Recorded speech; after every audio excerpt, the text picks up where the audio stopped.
warahmatullahi wabarakatuh. Alhamdulillah, assalatu wassalamu ala rasulillah Sayyidina wa maulana Muhammad ibn Abdullah wa ala alihi wa sahbihi wa man walah. Ashhadu an la ilaha illallah wahdahu la syarika lah, wa ashhadu anna sayyidana wa maulana Muhammadan abduhu wa rasuluhu la nabiyya ba'dah. Allahumma salli wa sallim ala nabiyyir rahmah wa kashifil gummah wa ala alihi wa sahbihi ahlil badri wal istiqamah. Rabbi shrah li sadri wa yassir li amri wahlul 'uqdatan min lisani yafqahu qawli. Subhanaka la ilma lana illa ma 'allamtana innaka antal alimul hakim. Rabbi shrah li sadri wa yassir li amri wahlul 'uqdatan min lisani yafqahu qawli. Hadirin jemaah rahimakumullah yang dirahmati Allah Subhanahu wa taala. Salah satu kondisi terbaik hamba yang beriman di hadapan Allah Subhanahu wa taala adalah sujud, yang mana sujud ini menjadi salah satu istilah yang identik dengan sholat. Bila mana dikatakan sujud, maka salah satu pemaknaannya adalah sholat. Maka ketika manusia sholat dan sujud sebagai tanda ketaatan kepada Allah Subhanahu wa ta'ala, Imam Ibnu Athaillah As-Sakandari berkata, mata asbagha ni'amahu dhahiraw wa batina, ketika manusia telah dilimpahkan anugerah nikmat yang begitu sempurna, faqad asbaghallahu bihi dhahiraw wa batina, maka Allah telah menyempurnakan nikmat kepada hambanya tersebut. Cukup bagi orang yang beriman dengan bisa beribadah, itu tanda Allah sudah menyempurnakan nikmat kepadanya. Iblis saja yang sudah beribadah ratusan ribu tahun, ketika Allah perintahkan untuk sujud sebagai penghormatan kepada Nabi Adam, iblis enggan. Jika iblis yang sudah taat beribadah kepada Allah ratusan ribu tahun gagal dengan hanya tidak enggan sujud, maka manusia mampu ibadah dan bisa bersujud, keren.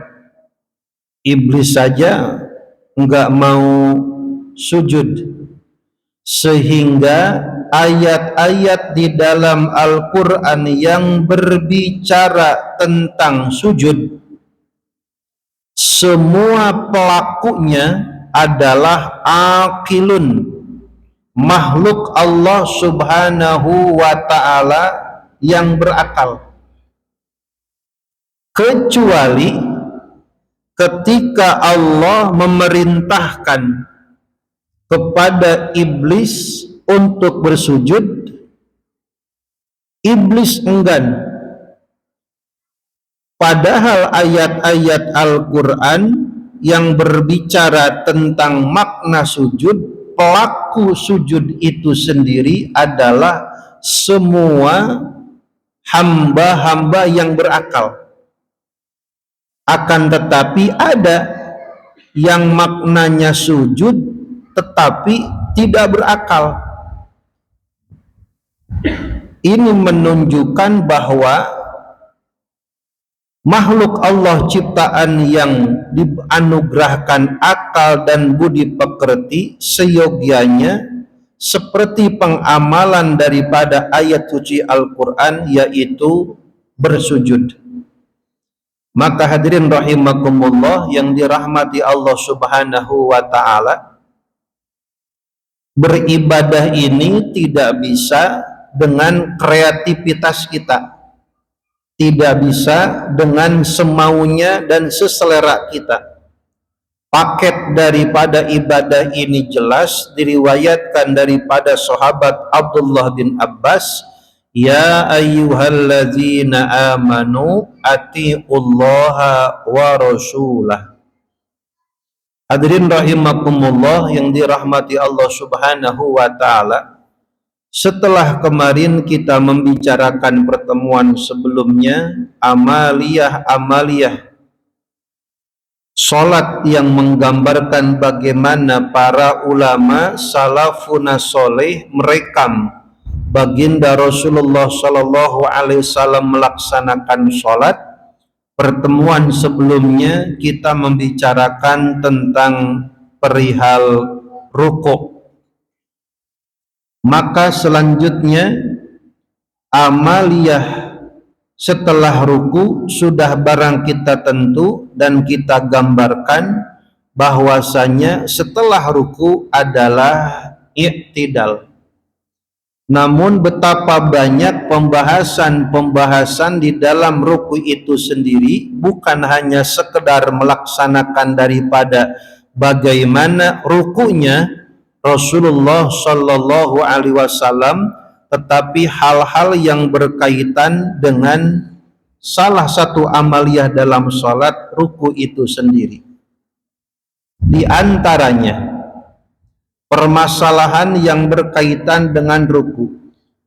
Yusannu li imamin walil munfaridi intidarul masbuqil ladhi ishtaghala bisunnatin fata'akhkhara ba'da ruku'i imamihi liya'tiya minal fatihati biqadri ma ata bihil masnun. Disunahkan bagi imam seumpama ada makmum masbuk, makmum yang nyusul, dan imam itu mengetahui kehadiran kedatangan daripada makmum masbuk tersebut, intidarul masbuk, memberikan kesempatan kepada masbuk untuk sama-sama ruku dengan imamnya. Hal ini dijelaskan oleh para ulama, boleh tidak memperlama, menambah durasi di dalam sholat demi makmum yang ketinggalan ataupun masbuk. Padahal sholat itu sendiri adalah perintah Allah subhanahu wa ta'ala. Apakah boleh perintah ibadah yang Allah perintahkan di dalamnya ada semacam toleransi, kita masih tunduk ataupun memberikan hati kesempatan kepada orang makmum yang ketinggalan masbuk, sehingga imam itu memberikan waktu tambahan agar makmum masbuk ini bergabung dengan imam dalam rukuknya. Para ulama berkomentar, satu, la yazuzu, tidak boleh. Kalau sholat ya sholat saja, masalah dia ketinggalan ya resiko, suruh siapa telat. Kalau mau tidak telat ya datang lebih awal. Jangan mentang-mentang imamnya menantu, yang telatnya mertuanya, dilama-lamain rukuknya supaya mertuanya bisa ikut ruku dengan imam yang notabene mantunya, kan lucu. Atau seumpamanya imamnya memperlama ruku, kenapa? Ternyata masbuknya pejabat yang pernah memberikan jasa bantuan kepada imam ini, seakan-akan imam punya utang jasa, sehingga ketika dia ruku diperlama rukunya, dilalah untuk agar masbuk ini bareng rukunya dengan imam tersebut. Sebagian para ulama jalan aja, gak usah ditungguin siapapun dia, mutlakon, secara mutlak. Yang kedua, para ulama memperbolehkan sekira-kiranya ada makmum masbuk dan imam mengetahui kehadiran daripada masbuk itu tersebut, maka imam dianjurkan untuk memperlambat atau menambah durasi daripada amaliyahnya agar makmum tersebut bisa bergabung dengan amaliyah yang dilakukan oleh imam. Landasan dalilnya adalah Al-Quran, di mana Allah Subhanahu wa ta'ala berfirman, wa ta'awanu alal birri wat taqwa, saling tolong menolonglah kalian dalam ketakwaan dan hal-hal kebaikan bentuk apapun. Maka ayat ini menjadi sebuah landasan akad ta'awun. Selaginya bisa memberikan bantuan, selaginya bisa memberikan kebaikan kepada orang yang kita bantu, ya bantu. Tapi jika memberikan bantuan kepada orang yang kita bantu mengakibatkan maksiat, menjadikan kita asbab dalam kesalahan karena kita ngebantu, jangan kita bantu. Sudah tahu orang ini minjem alat tajam ke kita, minjem golok untuk perbuatan jahat, jangan kita kasih. Karena kita sudah tahu nih orang minjem alat golok ataupun pisau yang kita miliki bukan untuk hal yang baik. Maka wala tata'awanu alal ismi wal udwan. Tidak boleh kita memberikan bantuan bentuk apapun kepada orang ataupun pada situasi kondisi yang memperkeruh suasana, menjadikan asbab kemaksiatan, mengakibatkan perpecahan, putus silaturahmi. Maka tidak boleh. Wala ta'awanu alal ismi wal udwan. Bahkan di dalam kitab Riyadhus Shalihin, Imam Nawawi memberikan beberapa tamsil, memberikan beberapa contoh daripada kasus wa ta'awanu alal birri wat taqwa. Salah satu yang diangkat oleh Imam Nawawi dalam bab muamalah, karena memang akad ta'awun ini banyak akidah dan kaidahnya terapkan dalam bab muamalah. Imam Nawawi mengangkat sebuah contoh dalam akad ta'awun ini. Berikan bantuan kepada saudaramu seperti hanya akad kirod ataupun akad utang piutang, selaginya engkau mengetahui dan meyakini bahwasanya saudara ataupun orang yang kita berikan utang itu ada potensi untuk membayarnya. Maka selain daripada engkau membantu dia, engkau pun tahu adanya kepastian, adanya jaminan bahwa orang yang kita beri utang ada yang bisa dijadikan ia untuk mengembalikan utang piutangnya. Sebaliknya, Imam Nawawi berkata, jangan engkau berikan utang kepada orang yang memang tidak niat untuk mengembalikan utangnya. Atau jangan engkau memberikan utang kepada seseorang yang memang dia tidak punya potensi, tidak punya kekuatan, tidak ada yang bisa diandalkan untuk mengembalikan daripada utang piutangnya. Seakan-akan siapa yang memberikan utang kepada pihak yang seperti ini, seakan-akan dia menyeret ke pinggir jurang. Ketika seseorang tidak bayar, suruh siapa kasih utang. Ketika seseorang tidak niat dan tidak bisa untuk mengembalikan utang, suruh siapa dikasih utang. Maka ta'awun itu bisa menjadi ibadah bila mana ada potensi di balik bantuan itu akan adanya kebaikan. Tapi jika dengan adanya bantuan orang yang kita bantu, pihak yang kita bantu akan menimbulkan maksiat, akan menimbulkan dosa, jangan kita bantu. Seperti hanya orang tidak ada kemampuan, tidak ada potensi untuk mengembalikan utang piutang, maka akadnya, kata Imam Nawawi, janganlah engkau jadikan akad dengan utang piutang, mendingan tahadu, saling memberikan hadiahlah kalian, maka niscaya kalian akan saling menyenangi. Kalau memang ada orang pengen ngutang kepada kita dan kita tahu nggak ada potensi buat bayar, nggak ada potensi buat ngembaliin, maka jangan pakai utang. Udah bang, ini mah bukan ngutang ya, ini mah bukan ngutang, ini mah saya ngasih buat beli pulsa aja, jangan dikembaliin. Daripada akad dengan utang, maka harus dikembalikan. Maka sampai-sampai Imam Nawawi menekankan, man akhada mala ikhwanihi walam yu'addihi, dan barang siapa orang mengambil harta saudaranya seperti dalam utang piutang, dan ia dengan utangnya itu tidak ada i'tikad baik, tidak ada niat untuk membayar mengembalikannya, fahuwa sarikun, maka dia adalah seperti hanya orang yang mencuri. Orang yang berhutang tapi tidak ada niat untuk membayarnya sama dengan mencuri. Maka dalam hal ini kias analoginya ketika imam ketika ruku mendengar ada makmum hadir ataupun datang, maka lihat situasi kondisinya, sekira-kira diperlama dan tidak mengakibatkan kekhusyuan makmum yang ada menjadi goyah, jangan sampai ngebelain satu orang, kekhusyuan makmum yang ada menjadi korban.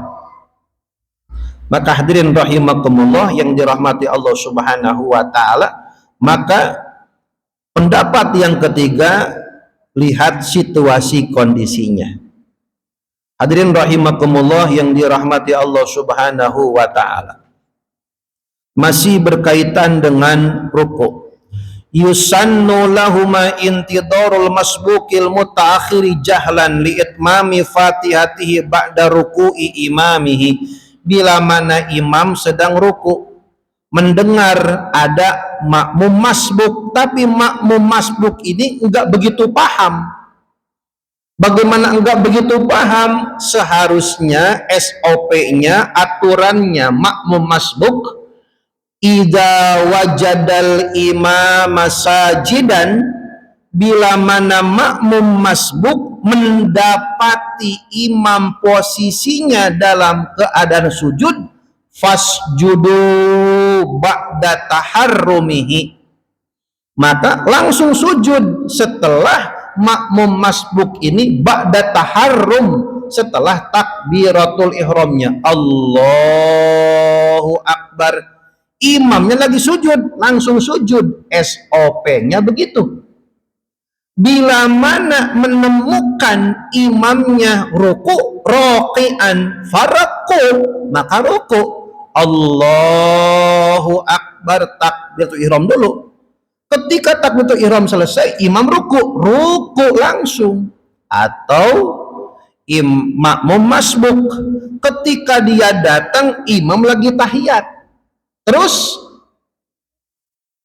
duduk seperti hanya imam duduk ba'da taharrumihi, tapi setelah takbiratul ihramnya Allahu Akbar, langsung duduk mengikuti duduknya imam.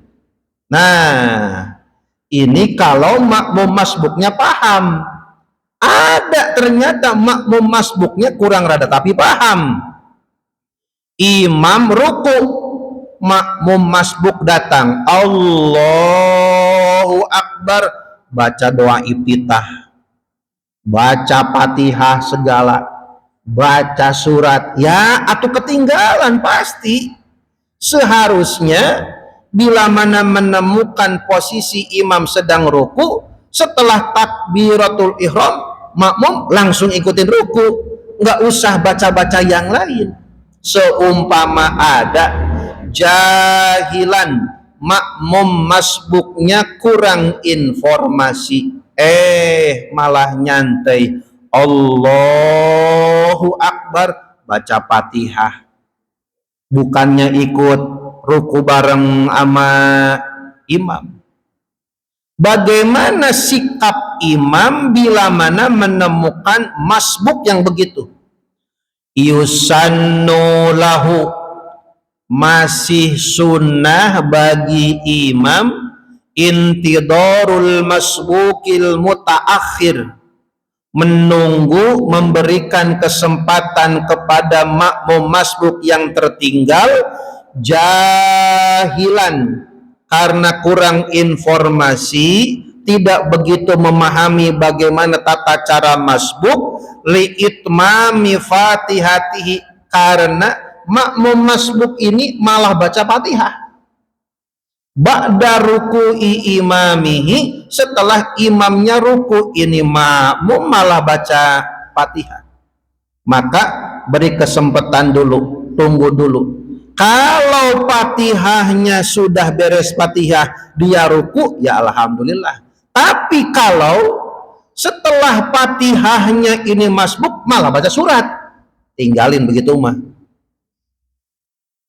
Karena bila mana makmum dan imam terpisah dengan dua rukun panjang, contoh posisi imam masih bijaksana, masih hidup imamnya, masih memberikan kesempatan, masih legowo, imam ruku, Allahu Akbar, ini makmum baca Fatihah, iya kana budu wa iyyaka nasta'in, bukannya ruku ngikutin imam. Kata imam, tambahin dah 5 detik mah, kali udah dolin mah makmumnya langsung ruku. Ternyata imam diperpanjang, diperlama rukunya, setelah waladolin itu makmum malah baca surat.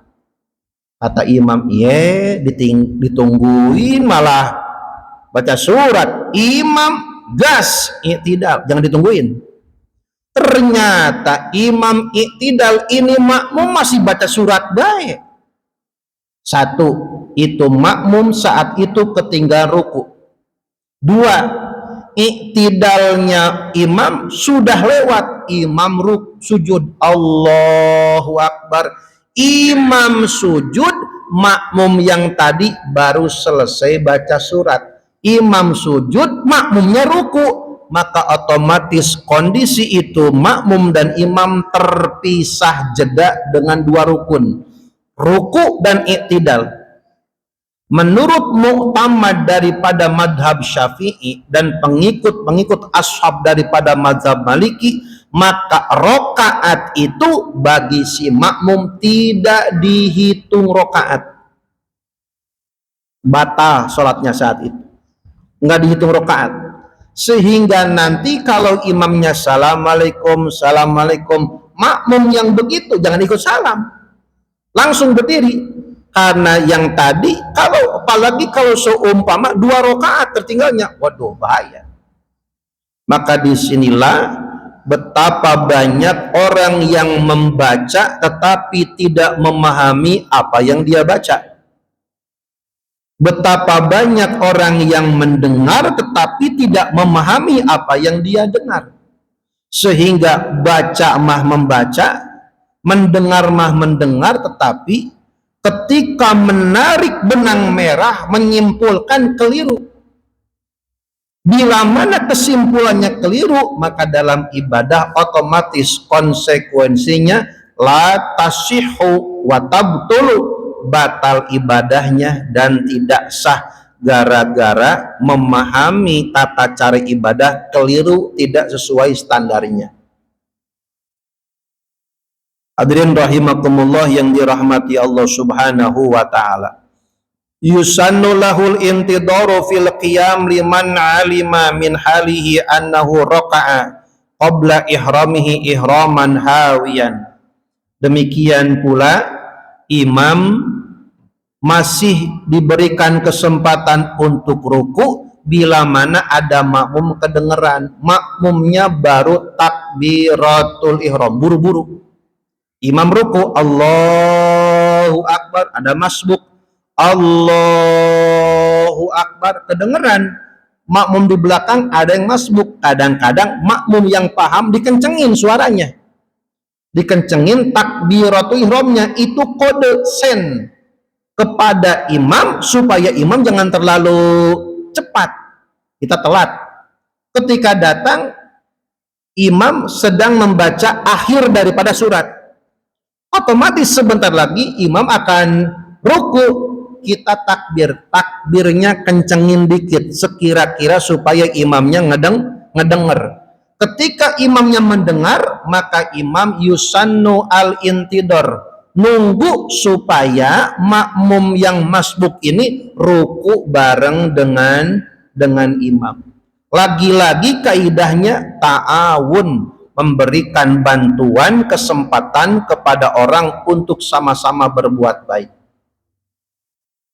Hadirin rahimakumullah yang dirahmati Allah Subhanahu wa taala. Selanjutnya, raf'ul yadaini indal i'tidal, mengangkat kedua tangan ketika i'tidal. Ada 4 tempat yang disunahkan raf'ul yadaini, sunnah mengangkat dua tangan. 1, inda takbiratil ihram, yang pertama ketika takbiratul ihram sunnah ngangkat tangan, Allahu Akbar.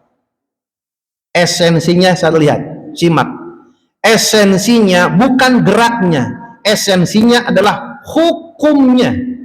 Hukum mengangkat tangan ketika takbiratul ihram itu hukumnya sunnah. Yang jadi titik wajibnya itu adalah lafadznya Allahu Akbar, itu yang rukunnya. Kalau ngangkat tangan itu hukumnya sunnah.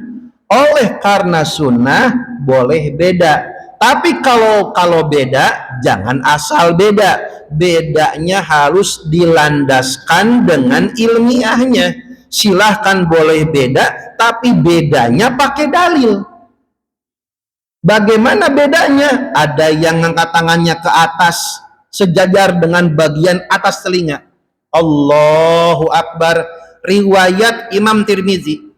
Yang kedua, di bawah kuping telinga, Allahu Akbar, ini pun riwayat Imam At-Tirmizi. Yang ketiga, sejajar dengan pundak, hadiyaman kibaihi, sejajar dengan dua pundaknya, Allah, pundak.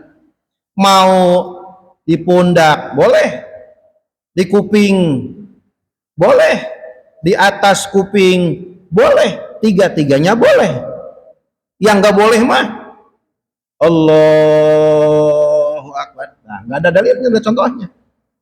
Atau ngangkat tangan diputer-puter, Allah. Nah, ini korban TikTok. Maka sunnah boleh beda, mukhtalaf alaih, tapi bedanya jangan asal beda, tapi harus pakai dalil. Yang kedua, sunnah mengangkat tangan kemarin indal huwi lirruku, ketika hendak ruku. Fatihah beres, baca surat inna a'tainakal kautsar fasholli lirabbika wanhar inna syani'aka huwal abdar. Mau ruku, angkat tangan, Allahu Akbar, 2, sunnah ngangkat tangan.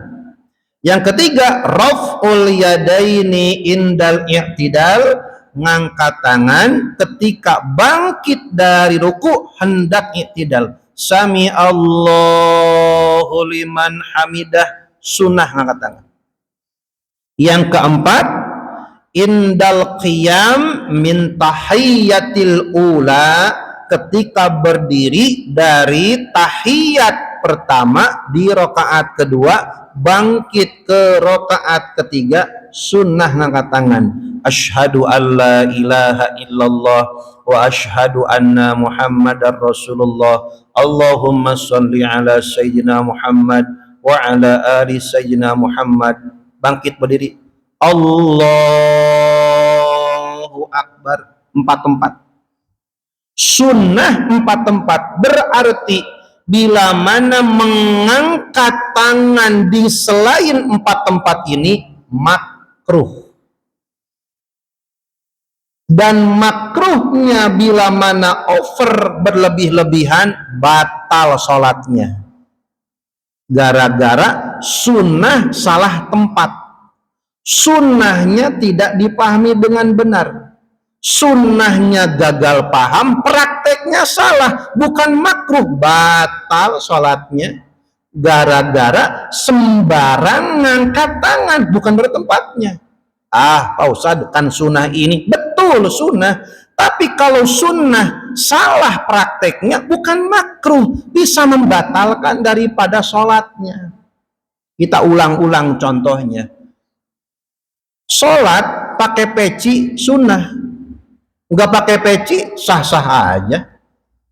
Pakai peci sholatnya sah, nggak pakai peci sah. Tapi kalau pakai peci, salah pakai pecinya, bukan makruh, batal sholatnya. Gara-gara pakai pecinya salah. Sunnah prakteknya salah. Bagaimana kok peci sampai ngebatalin sholat, Pak Ustadz? Pecinya nagok di depan alis. Pakai peci gini. Ketika pecinya begini di depan alis pakai pecinya, makanya pecinya yang 9 cm yang tinggi. Pakai peci begini. Ketika sujud, pertanyaannya yang nempel peci apa jidat? Peci. Dan jika itu terjadi sholatnya puluhan tahun kayak begini pecinya, pertanyaan sholatnya sah apa enggak? Udah batal gara-gara peci. Maka ketika sholat maksufatal jabhah, terlihat jidatnya, itu sunnah. Tapi yang dianggap sepele sunnahnya. Sama mengangkat tangan di 4 tempat sunnah. Tapi kalau salah tempat, bukan sembarang makruh, bisa membatalkan. Salah satu pembatalan sholat adalah salasati harokatin mutawaliyatin, 3 gerak berturut-turut. Contoh, gara-gara ngangkat 2 tangan bukan bertempatnya.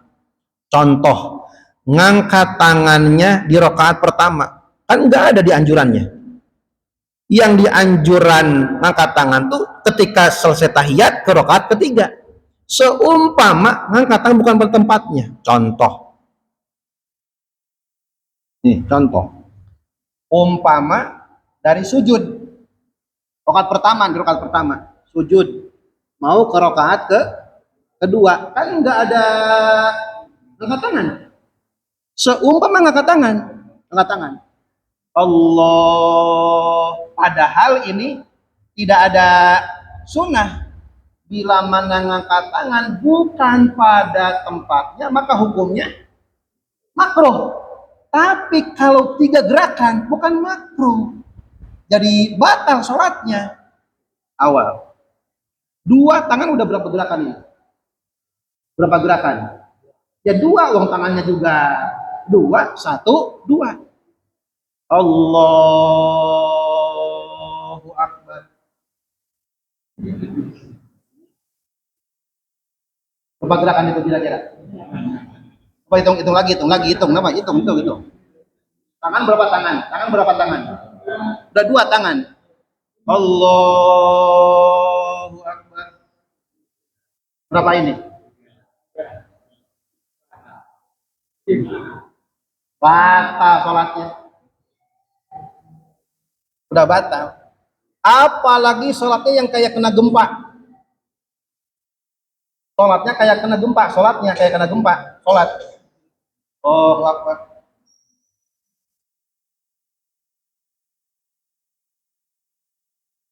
Batal sholatnya. Salah satin harokatin, 3 gerak berturut-turut. Orang sholat tapi kayak kena gempa bumi kakinya. Ada berapa gerakan coba itu? Maka amaliyah sunnah bila mana tidak dipahami secara tuntas, sunnah ditinggalkan makruh. Sholatnya tetap sah, tapi kurang afdol. Tapi bila mana amaliyah sunnah keliru dipahaminya, salah praktiknya, bukan makruh, bisa membatalkan sholat. Kemarin kita udah bahas di bab Fatihah. Kebanyakan yang keliru praktek membaca Fatihah ketika sholatnya sir. Dohor, asar, sir. Maghrib rakaat ketiga, Isya 3/4, sir pelan-pelan. Dikiranya sir itu gaya kita masing-masing, selera kita masing-masing, padahal sir itu ada ketentuannya. Kalau sholatnya sir, bacaan Fatihahnya kayak cascicus, batal sholatnya. Allahu Akbar,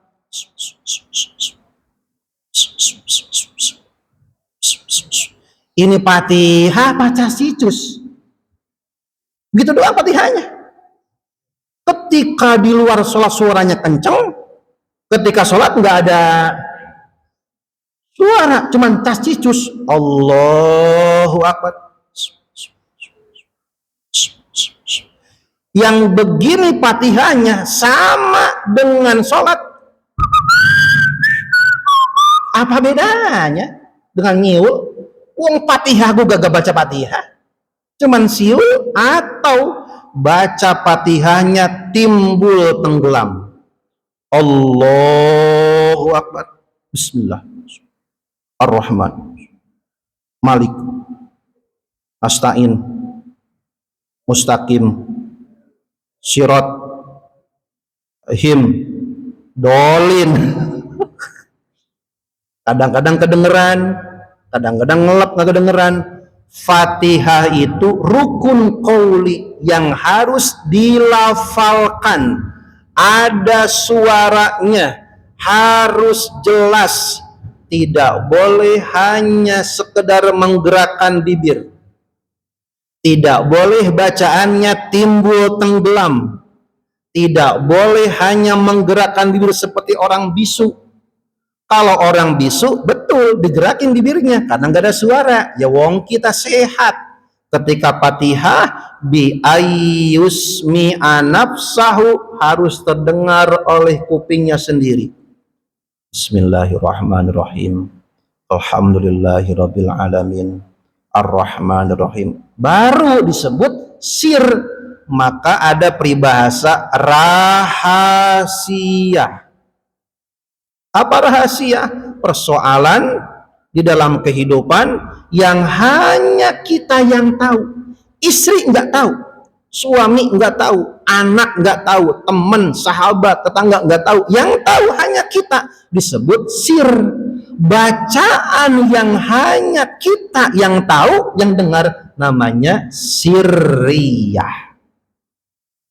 Maka bila mana bacaannya nggak kedengeran Fatihahnya atau timbul tenggelam, ulama dari timur hingga barat sepakat batalat sholatuhu, batal sholatnya. Dan ironinya, jika itu dipraktekkan oleh imam, bila mana imamnya batal, makmumnya batal. Begitu pula ketika amaliyah sunnah keliru pada waktunya, keliru pada prakteknya, maka bukan sekedar makruh. Bila mana makruhnya berlebih-lebihan, bisa membatalkan sholatnya. Ngangkat tangan, Allahu Akbar, bukan pada tempatnya, makruh. Tapi jika setelah ngangkat tangan ada gerakan lain, Allahu Akbar, ada beberapa gerakan itu, maka bukan makruh tapi bisa membatalkan daripada sholatnya. Ayyakuna rafuhuma ba'da ibtida'i rafi ra'si, dan mengangkat tangan ketika i'tidal itu bersamaan dengan kepala bangkit daripada ruku. Sami Allahu liman hamidah. Istimrarur rafi ilantiha, sampai selesainya posisi berdiri. Sami Allahu liman hamidah.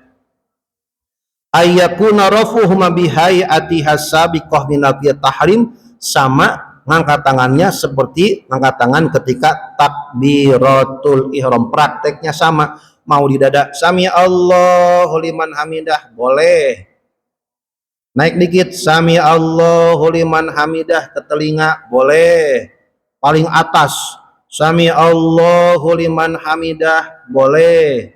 Terus ketika turun, posisi tangannya boleh dua, boleh dilepaskan sami Allahu liman hamidah boleh, atau ya'udu ila maudhi'il asli, kembali ke tempat asal sami Allahu liman hamidah boleh, ke sini lagi, daripada kalau ke bawah banyak gerak sami Allahu liman hamidah. Daripada begini maka mendingan sami Allahu liman hamidah. Ini mengantisipasi supaya tidak banyak gerak yang tidak perlu. Ayyul sikohuma bijanbiha ba'da irsaliha, setelah dilepaskan kedua tangan maka kedua tangannya rapat dengan lambung ataupun pinggirnya. Sami Allahu liman hamidah rapat, jangan. Kalau renggang banyak gerak, maka pilihannya dua, apakah kembali ke tempat asal sami Allahu liman hamidah boleh, atau dilepaskan sami Allahu liman hamidah boleh, angkat tangannya di bahu boleh sami Allahu liman hamidah, telinga ambil ke atas sami Allahu liman hamidah boleh. Yang jangan banyak gaya sami Allahu liman hamidah, batal sholat, banyak gerak, maka tidak boleh daripada di luar sunnah. Yang sunnah saja salah tempat, salah waktu bisa berbahaya, apalagi sesuatu yang tidak dicontohkan. Mudah-mudahan menjadi informasi untuk kita agar ibadah sholat lebih baik daripada sebelumnya. Ihdinas siratal mustaqim. Akhiru kalam. Wassalamualaikum warahmatullahi wabarakatuh.